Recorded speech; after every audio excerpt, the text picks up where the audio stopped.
Sally, and I was just getting out some syrup for my pancakes here.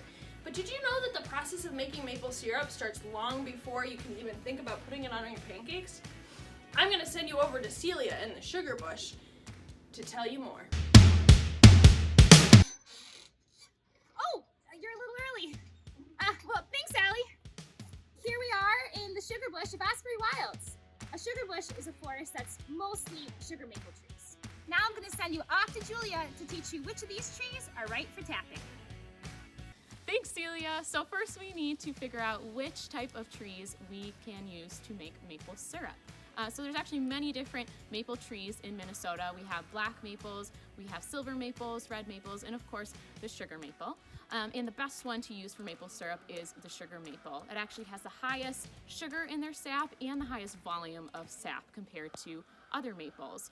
So there are a few different characteristics you can look at in the tree to identify it. And some of it is the bark, the fruit, and the branches and buds.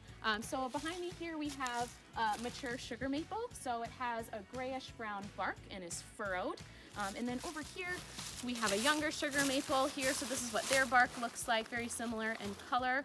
And then also it's really important to look at the branching patterns, because we all know the typical maple leaf pattern.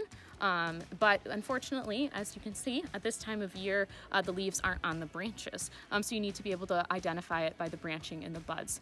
So sugar maples will have opposite branching, like we see here.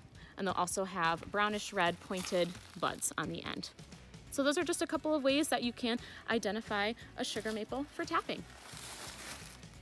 Now I'm going to send it off to Alexis, who's going to show us how to tap. Thanks, Julia. All right, I brought Antonio here with me today, and we've identified our sugar maple tree, but now all I need to know is it maple syruping season yet? Well, Alexis, we'll check that thermometer. If our days are above freezing and our nights are below, we're good to go. Awesome, I already checked it. It's good to go. Why does the temperature matter? Well, all winter, our tree has been storing up starches in its roots. Come springtime, it's going to turn those starches into sugar, mix it with groundwater, and send it up the tree into the buds so it can leaf out. And our goal is to catch that sap as it's going up the tree during the daytime when it's above freezing, and when it's going back down to the roots at nighttime when it's below freezing.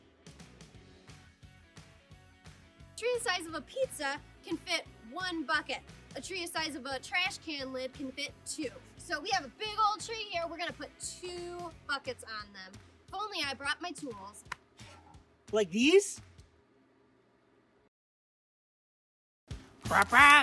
Thank you, Antonio. So we're gonna go a hip height and in an upward angle to collect any sap going through the tree.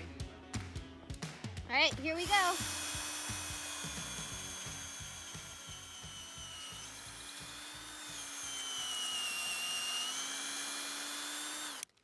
And I'm gonna clean out any wood shavings with a twig. All right, next we're gonna need something to collect that sap.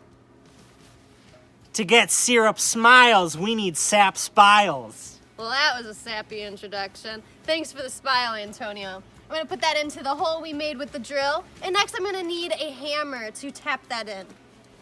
It's hammer time. Thank you, Antonio. And I'm just gonna tap that lightly to make sure that all the sap gets collected into the spile. All right, last but not least, we're gonna need a bucket to collect that sap.